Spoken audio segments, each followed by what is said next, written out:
The U.S. is waiting on an offer, but still striking in the Strait. The Iranian foreign minister said, quote, every time a diplomatic solution is on the table, the U.S. opts for a reckless military adventure. Is it crude pressure tactics? What is the state of play here? And are we really expecting to get a response any minute? Good question. As of last night, the president at least wasn't ready to tell us that a response had come in. You played the clip earlier as he was leaving the White House, and he said he was expecting a response last evening. I hung around the White House for his return from his live golf dinner, and he came back around 10 o'clock-ish. And we shouted questions at him then as well. Did you get a response? Did you get a response? And he didn't respond to those questions and just walked by.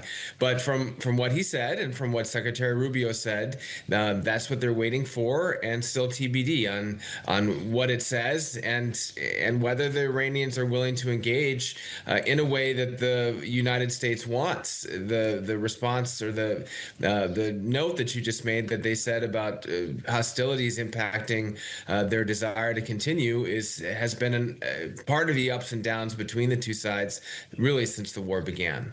Abeer, let me turn to you. And we have this statement in a recent Bloomberg piece from the foreign ministry in Iran saying Tehran's response is under review. Jeff giving us the latest there from the president, who is occupied this weekend with a number of things, including this golf tournament in Virginia. What have we heard from Tehran beyond that? What are they looking at, and how likely are we to get a response from our reporting in the hours ahead? Yeah, good morning, David. So that is the latest copy that we have, essentially the Iranian Foreign Ministry spokesperson saying that the proposal where President Trump gave Iran until yesterday to respond to is still under review. Now, Iran did not give a timeline to the response. That's something else that is worthy of noting here. So we're supposed to hear from them imminently about this response. Now, Iran did come out over the past few weeks, and they have called the U.S. proposals that have come through maximalist, and that a lot of them are actually, and I quote, some of the Iranian officials saying that some of the requests that the U.S. is putting through are quite impossible. But let me bring you back to the beginning of this week and the region and some of the escalations that you guys have mentioned at the top of the show. And essentially, these escalations that we're seeing across the Strait of Hormuz have caught up to where I'm sitting right now in the UAE, in Dubai.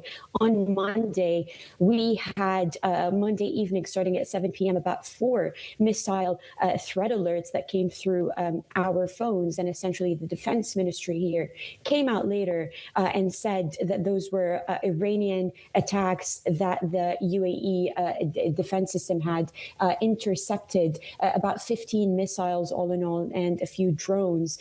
So those escalations are still very much there. They're still very much in the sphere of the Gulf region. But both the U.S. and Iran came out and said that those attacks do not violate the ceasefire clauses that have been put through on April 8th. And further, I mean, the escalations that we've seen across the Strait of Hormuz have so far not impacted the ceasefire that is already in place. So that's a positive sign, but you're seeing the market reaction to those kind of seesaw requests that are being put through by either the U.S. or Iran, and they're essentially just behaving markets, whether it's energy or equities, are essentially behaving in response to those direct calls from either President Trump or the Iranian side.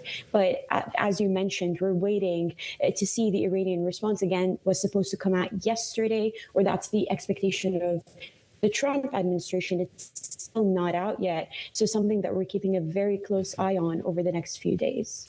Jeff, I also want to ask you about this Washington Post report, because we've been hearing messaging from the administration saying Iran is really feeling the hurt. They're getting close to the breaking point. This has really been effective. But the Washington Post reports on confidential intelligence analysis sent to the White House. Policymakers are being told Iran can survive for 3 to 4 months before facing severe economic hardships. Do you think that changes the calculation at all? Because that's 3 or 4 months of this, and 3 or 4 months closer to November. Well, it certainly raises questions about A, what the president and the White House are saying about this, and B, exactly what you just asked, whether or not Iran can last significantly longer than right now people perhaps expect in the West. Yes, it could delay this conflict, or it could extend this conflict. The Iranians, at least from their rhetoric, have suggested that they feel that they're in a stronger position than the United States.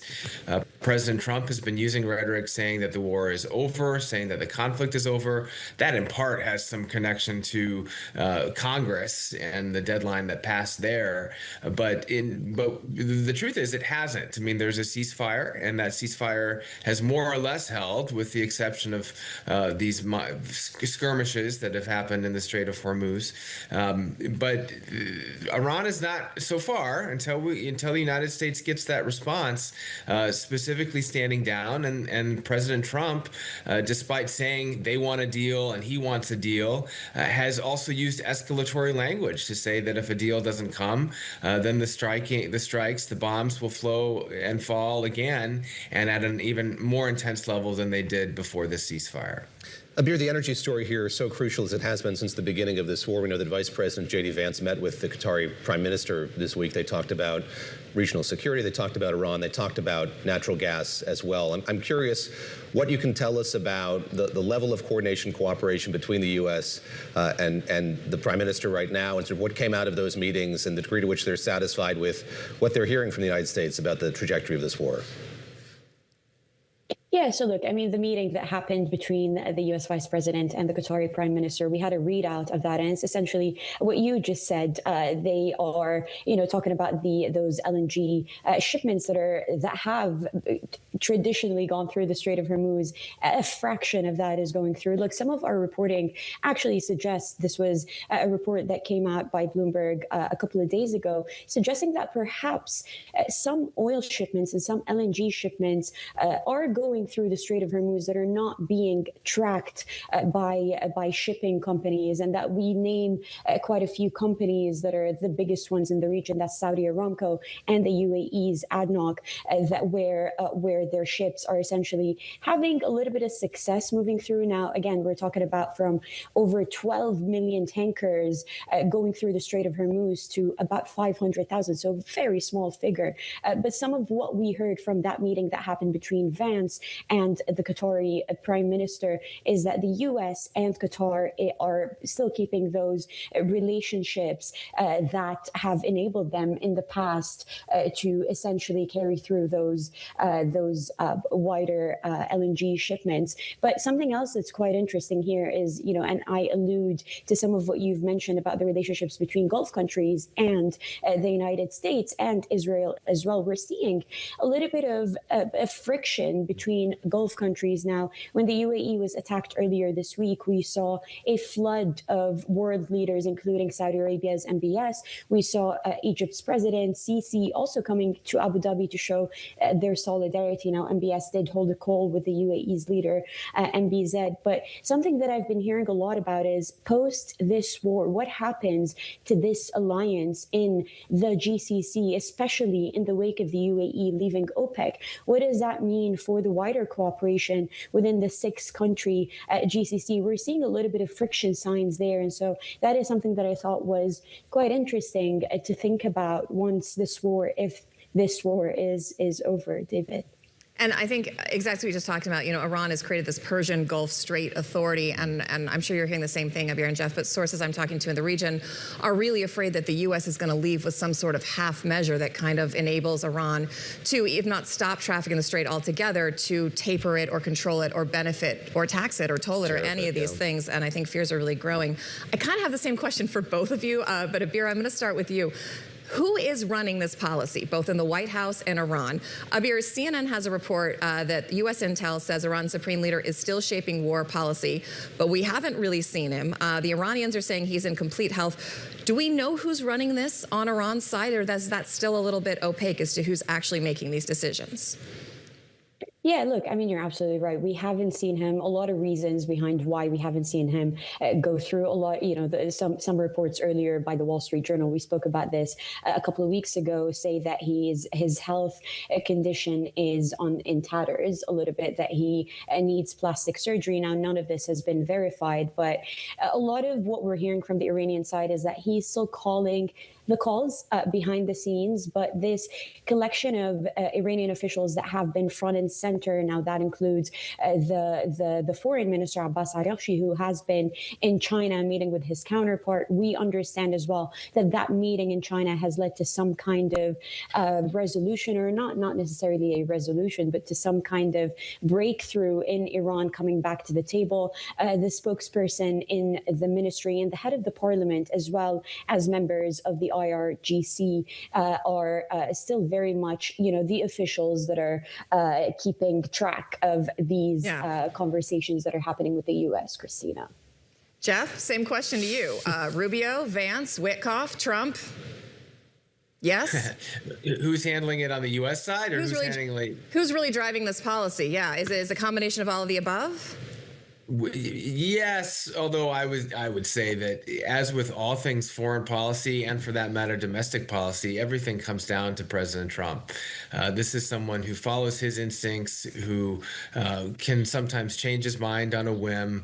He has lieutenants, and certainly Witkoff and Kushner have been his top lieutenants in terms of negotiation, with J.D. Vance also stepping in for one set of very high-profile talks in Pakistan, as you well know.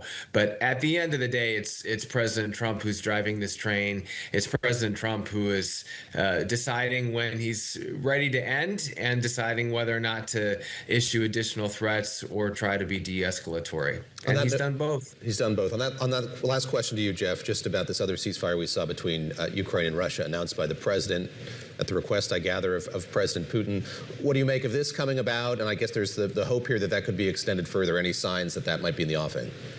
Well, I actually asked President Trump that last night as he was leaving the White House, and he said that it was possible that ceasefire between the two could be extended. Now, I don't know if that's based in anything beyond optimism, but it was interesting that he announced this in part because the Russia-Ukraine war, though of course we know it's still going on and still very intense, has gotten a lot less attention over the last several weeks, at least from this side of the pond, as President Trump has focused on the Iran war. So he portrayed it as a hopeful sign, and as something that either could be extended or could lead to a broader agreement at some point between those two sides.